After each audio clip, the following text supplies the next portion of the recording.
Welcome to this video on the sociology of education, where we explore the paradox at the heart of modern education, the tension between education as a factor of social stratification and its role in social mobility. Our discussion is rooted in the theories of Bourdieu, Bowles, and functionalism. On one side, education reproduces inequality. Systems like cultural capital and resource gaps often reward existing privilege over individual potential. This view is supported by conflict theory, Bourdieu, and Bowles. On the other side, education enables mobility. Standardized credentials and skill development provide pathways for motivated individuals, aligning with Parsons, Durkheim, and functionalist theory. Part 1 of this video focuses on education as a factor of social stratification, which we call the reproductive function. We'll examine how the educational system mirrors, reinforces, and reproduces existing social inequalities, instead of equalizing them. Pierre Bourdieu highlighted cultural capital as the behaviors and tastes valued by the dominant social classes and rewarded by schools. This means schools reward dominant class norms, marginalized pupils' experiences are invalidated, and children start on an unequal cultural footing. Tracking and streaming is a stratification factor that sorts students into vocational or college prep tracks.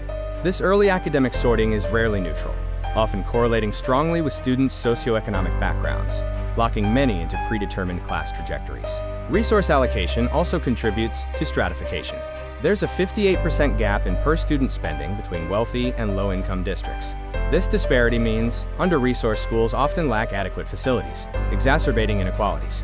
Credentialism is the factor where elites constantly demand higher or more prestigious credentials as access to higher education expands. This systematically disadvantages marginalized groups who can least afford the extra rungs of education needed for entry-level to top-tier jobs over time. Part 2 shifts our focus to education as a factor of social mobility, the emancipatory function. From the functionalist perspective, education is the great equalizer, rewarding talent over birth, and providing skills, networks, and civic agency. Meritocracy is one mobility pathway, where talent, in theory, can rise regardless of birth. Standardized testing and credentials based on performance create a structured pathway where academic merit can override social origin in achieving career success. Human capital development is another pathway. Education equips learners with specialized skills, critical thinking, and technology proficiency that increase labor market value. Each year of additional education also yields measurable wage returns. Social capital acquisition is the third pathway, emphasizing the hidden curriculum of connections. Schools and universities are networking hubs, opening doors to professional circles, mentorships, and career-long assets, especially for first-generation students. Finally, empowerment and agency refer to education fostering civic engagement and critical consciousness. An educated populace can hold institutions accountable, leading to a form of collective social mobility. As Nelson Mandela stated, education is the most powerful weapon which you can use to change the world. In synthesis, the educational system presents a complex dual nature.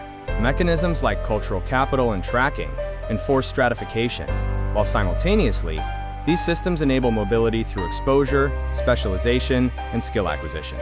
Globally, education has demonstrated significant mobility effects. On average, there is a 10% income increase per extra year of education, and 1.5 billion people have gained skills through educational investments since 2000. In conclusion, the enduring paradox is that education both reproduces inequality and liberates individuals.